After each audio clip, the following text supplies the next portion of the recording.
하이썸입니다. 격동의 아시안컵 이후 토트넘 에이스 손흥민이 다시 북중미 월드컵 본선 진출을 위한 예선전 복귀에 나섰다. 이게 AFP통신의 헤드라인인데요. 기사 제목 참 잘 뽑은 것 같습니다. 모든 아시아 팀들이 다 그랬겠지만 우리 대표팀에게는 더더욱 격동이란 단어 그 자체였던 아시안컵 이후 다시 월드컵 예선을 준비하게 된 상황인데요. 그렇기에 이 기사도 이번 조별 예선 라운드에 북한 평양에서 벌어지는 일본과 북한의 경기라는 나름대로 흥미진진한 동아시아 빅이슈가 있음에도 손흥민 선수에 대한 관심과 우리 대표팀에 대한 관심을 헤드라인으로 뽑은 것이죠. 이와 관련하여 흥미진진한 소식들을 모아봤는데요. 우선 이번 한국과 태국의 조별 예선전에 대한 유럽 도박사들의 예측이 태국 축구 팬들에겐 좀 실망스러울 것 같습니다. 세계 최대 베팅 사이트들의 한국의 승리 배당률은 1.06으로 그야말로 베팅을 안 하는 게 차라리 나을 수준이라 사람들의 불평이 일어날 정도였는데요. 현지 도박사들은 이번 경기에서 홈팀인 한국의 승리에 의심의 여지가 없다면서 한국의 승리 정도가 아니라 압도적인 승리에 베팅하라는 조언을 하고 있었습니다. 그 이유는 한국이 현재 홈에서 5경기 무패 행진인 반면 태국은 원정에서 2무 2패라는 형편없는 성적을 갖고 있기 때문이었으며 태국은 지난 7차례의 대결에서 한국에게 단 한 번도 승리한 적이 없기 때문이란 것이었는데요. 또한 이 경기에서는 오직 한 팀만이 일방적으로 득점할 가능성이 높다고 예상했습니다. 두 팀의 레벨 차이가 확연하고 태국은 한국을 상대로 통산 3골만 기록하고 있으며 최근에도 태국의 원정골 기록은 효과적이지 못한 상태이기에 한국이 공을 대부분 점유하고 한국만 득점을 할 것이 확실하다는 것이었는데요. 하지만 태국 축구를 너무 좋아하거나 로또 당첨 수준의 배당률을 바라는 사람들의 경우는 반대로 태국 승리에 베팅을 할 것 같기도 한데요. 세계적 베팅 사이트인 비윈에서의 태국 팀의 승리 배당률은 무려 34배이기 때문입니다. 이 정도의 배당률은 태국의 승리 가능성이 아예 없다는 말의 다른 표현인 것이죠. 그런데 태국이 이길 수 있다는 주장을 하는 곳도 있었는데요. 그렇습니다. 예상하시는 바대로 그곳은 중국입니다. 한국이 이변의 참패를 당하길 범국가적 차원에서 간절히 기도하는 국가가 있다면 아마도 공한증의 중국일 텐데요. 조별 예선 2위로 최종 예선에 올라가는 데 있어서 중국은 우리가 태국을 잡아주는 것이 태국과의 2위 싸움에 있어서 더 좋은 조건임에도 불구하고 중국 매체 163은 그런 것 따위는 안중에도 없이 중국과 싱가포르전에서는 이변이 나와서는 안 된다는 우려를 전하면서 이번 라운드의 이변은 한국에서 나올 수 있다 전망하고 있었습니다.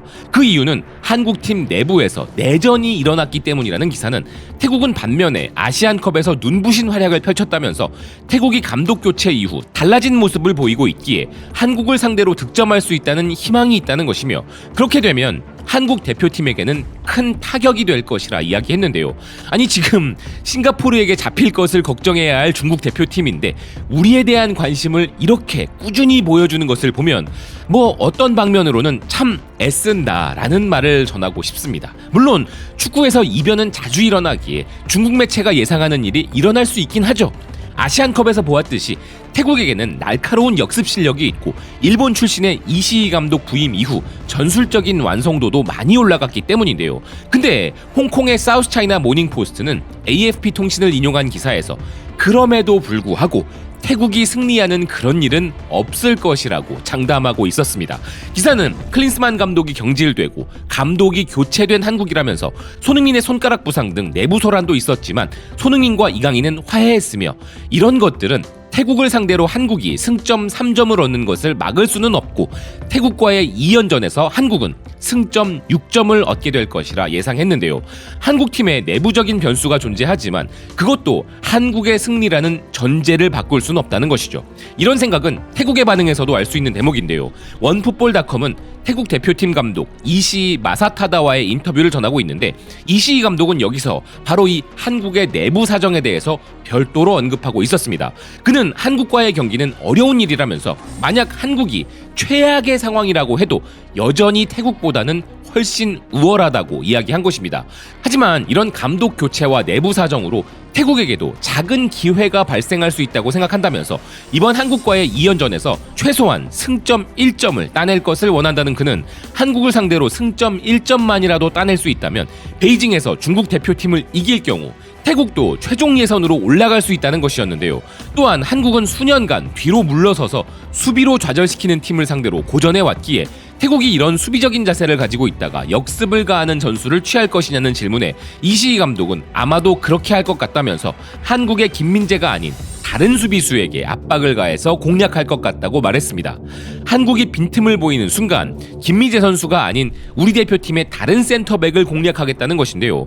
와, 이거 우리 김영권 선수를 비롯한 이번에 소집된 권경원, 조유민, 박진섭 선수 등 다른 센터백들이 들으면 굉장히 기분 나빠해야 할 부분인 것 같습니다. 비록 중국에게 홈에서 패했지만 한국과의 2연전에서 승점 1점을 따낸다면 중국 원정에서 승리를 쟁취하여 최종 예선에 올라가겠다는 태국의 희망회로는 좋은데, 그것이 성립되려면 우리가 그들을 상대로 승리하지 못하는 경우가 나온다는 것이 전제 조건인 것이죠. 그만큼 한국 원정에 생각 이상으로 희망 혹은 간절함이 있는 태국 대표팀인 것인데요. 그렇기에 태국 주요 스포츠 매체인 시암 스포츠와 방콕 포스트 등의 매체들은 놀라우리만큼 자세하게 우리 대표팀 사정을 전하고 있었습니다. 우리 엄원상 선수가 소집되었다가 부상으로 결장하게 되었고, 대체 선수로 요즘 폼이 좋은 송민규 선수가 발탁되었다는 소식은 물론이고, 손흥민 선수의 손가락 부상이 아직 다 낫지 않았다는 것부터 우리 협회는 부정했지만 한국 대표팀 유니폼을 훔친 관계자가 있었다는 시시콜콜한 이야기까지 모조리 전하고 있는 상황인데요. 또한 우리가 태국 원정에서의 무더위와 습도를 걱정하듯이 태국 대표팀에게는 우리나라의 추운 날씨가 걱정이라는 이야기도 나오고 있었습니다. 아울러 한국과의 대결에서 승점을 얻고자 한다면 90분 내내 집중하지 않으면 안 된다는 비장한 각오의 선수들의 인터뷰도 전해지고 있고, 4명의 해외파들을 모두 집결시켜 태국 대표팀의 최상의 전력으로 나선다는 이야기까지 나오면서 이번 경기는 한국의 호랑이 전사들과 태국의 코끼리 전사들 간의 싸움이라는 말로 분위기를 한껏 띄우고 있는 모양새인데요. 그리고 이번 우리 대표팀과의 경기에 대한 태국의 범국가적인 기대감이 얼마나 대단한지는 그들이 이 경기에 대해 여론조사까지 실시했다는 것으로 알 수 있었습니다. 태국의 여론조사 기관 KBU 스포츠폴이 한국과 2연전을 치러야 하는 엄중한 상황에 대해 일반 시민들과 스포츠에 관심 있는 사람들을 포함한 1203명을 표본으로 여론조사를 실시한 결과 태국의 승리 가능성이 높다는 사람들이 14.5%, 매우 높다는 사람들이 22.06%였다는 것인데요. 비록 대다수는 태국 대표팀이 한국을 꺾을 수 있을지가 미지수라는 의견이었지만 꽤나 높은 비율의 사람들이 우리를 상대로 승리할 것이란 희망을 품고 있다는 것이죠. 그런데 이런 여러 태국 기사들을 보면서 딱 하나 우리가 태국보다 못한 부분이 있었습니다. 그것은 바로 우리가 발끝도 못 따라갈 축구협회의 수준이었는데요. 시암 스포츠에 따르면 라자망갈라 스타디움에서 진행된 태국 대표팀의 마지막 훈련에 무앙타이 생명보험의 CEO이자 태국 축구협회장인 누안판 람쌈이 참석하여 선수들의 사기를 북돋아 주었다고 하며, 인터뷰에서 그녀는 이렇게 말했다고 합니다. 우리는 한국을 이겨본 적이 거의 없기에 우리가 승점을 따낼 수 있다면 이는 태국 축구의 큰 역사가 될 것이며 태국 팬들에게는 소중한 시간이 될 것입니다. 그리고 태국 선수단은 한국 대표팀과의 경기 당일이 마당팡 협회장의 생일이라는 점을 들며 미리 함께 축하하는 이벤트를 열면서 그런 점이 큰 동기부여를 주고 있다고도 했는데요. 개인 사비로 선수들에게 포상을 지불하기도 하고 선수들에게 큰 애정을 보여 많은 사랑을 받고 있는 태국의 축구협회장을 보고 있자니 우리 축구협회가 2배로 더 한심해 보이는 것이죠. 비록 한국이 힘든 상대이지만 그래도 희망을 가지자는 그녀의 발언과 대비되는 것은 우리 협회에 선수를 앞세운 횡포인데요. 황선홍 임시감독이 스폰서들과 약속되어 있던 이벤트들도 취소하고 훈련도 비공개로 돌리며 열심히 선수들을 보호하고 있는 것과는 달리 당사자와는 상의도 없이 이강인 선수가 대국민 사과문을 읽게 만들겠다면서 언론 플레이나 해대고 있는 우리 축협을 보면 정말 우라가 치미는 상황인 것이죠. 이강인 선수의 잘잘못 여부를 떠나, 그리고 그가 선수들과 화해하고 또다시 재차 사과한 것을 다 떠나 그 부분은 이강인 선수의 선택이고 그가 짊어지고 갈 부분이죠. 물론 그가 팬들에게도 직접 사과한다면 그건 역시 나쁘지 않겠습니다만은, 문제는 정작 대국민 사과를 해야 할 존재들은 따로 있으면서 계속해서 이강인 선수를 제물로 삼고 있는 그들의 태도인 것이죠. 대국민 사과를 진행해야 한다면 협회장을 비롯한 지도부가 먼저인 것인데요. 이강인 선수가 이런 압박을 받고 있다는 것을 프랑스의 프렌치 풋볼 위클리도 전하고 있으며 엄청난 대가를 치르게 한 아시안컵 사건 이후 사과를 하고 선수들과도 화해했지만 여전히 고국에서 이강인은 비판받고 있다는 기사는 이강인이 이번에는 공식 사과를 할 것이라 한국 언론들이 전하고 있는데 PSG는 이런 부분을 잘 극복할 이강인이길 바라고 있다는 것이었습니다. 이강인 선수가 대국민 사과문을 읽는 것이 맞냐 하는 부분에서는 다양한 의견이 나올 수 있지만 개인적으로는 이강인 선수가 대표팀 소속으로 앞으로 보여줄 행동을 지켜보고 싶은 마음이 더 큽니다. 그가 말보다는 어떻게 행동하는지를 지켜봐주는 것이 축구팬으로서 더 합당하다는 생각인 것이죠. 자, 어쨌든 이런 이강인 선수의 상황은 참 복잡하지만 이번 태국과의 홈경기에서 분위기를 전환하여 다시 웃을 수 있기를 바라는 선수는 따로 있습니다. 그는 바로 우리 대표팀의 캡틴 손흥민 선수인데요. 풀럼과의 충격적인 패배에 이례적인 강경한 어조로 실망감과 분노를 표출한 우리 손흥민 선수에게 영국 현지에서도 큰 놀라움을 전하고 있는데 이런 우울한 분위기에는 기분 좋은 승리보다 좋은 약이 없기 때문이죠. 그리고 이번 태국전이 좋은 타이밍이 된 선수는 또 있습니다.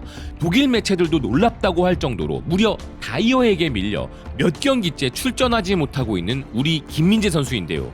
김민재가 행복하지 못하다. 일명 축구 이적 시장에서 말하는 언해피 찬스가 잠시 찾아왔다는 이유로 즉시 맨체스터 유나이티드와 같은 팀이 군침을 흘리고 맨유 팬들은 이번에는 반드시 김민재를 데려와야 한다고 할 정도로 월드 클래스 수비수인 김민재 선수가 투엘 감독의 선택을 받지 못하는 상황이 안타까웠는데 그가 이번 대표팀 A매치를 통해 컨디션을 점검할 수 있게 되는 것도 좋은 타이밍인 것 같습니다. 그리고 이번 대표팀의 태국과의 2연전에서 개인적으로 가장 기분 좋은 소식은 바로 K리그 최고의 골잡이 주민규 선수의 대표팀 첫 발탁이었는데요.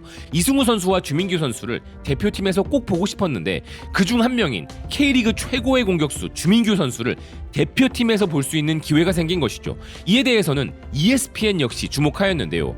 잘 알려지지 않았던 선수 주민규가 한국 대표팀 발탁 기회를 향한 끈기 있는 여정을 걸었다는 기사는 한 남자가 마침내 오랫동안 기다려온 A매치 출전 기회를 얻게 될 것으로 보인다 이야기했습니다.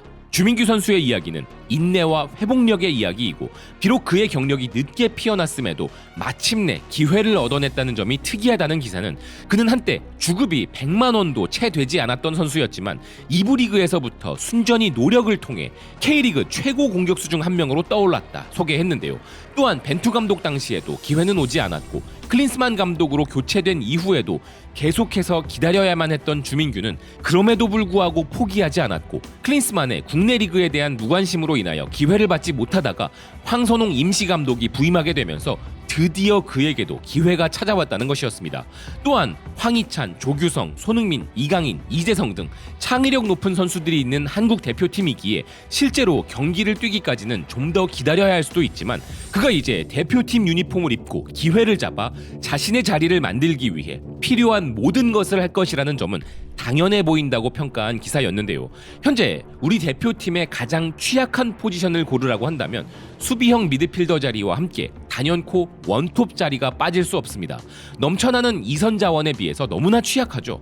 손흥민 선수의 원톱이 우리 대표팀에서는 가동되지 않고 있기에 주민규 선수가 대표팀에서 원톱 포지션을 어느 정도 소화할 수 있을지 확인해야 하는 것은 어찌 보면 당연한 것인데요. K리그 최고의 공격수이기에 마무리 능력은 물론이고 미드필더 출신답게 우리의 파괴적인 이선 선수들과의 연계를 해내는 모습도 확인하고 싶은 것이죠. 원톱 포지션에서 이 부분이 전혀 되지 않아서 고생했던 우리 대표팀이기 때문입니다. 그리고 무엇보다 그 누구보다 주민규 선수가 걸어온 여정은 현재 우리 대표팀 선수들과 모든 축구 선수들에게 가슴에 태극마크를 단다는 것이 어떤 의미인지를 다시 한번 생각해볼 기회를 주지 않을까 하는데요.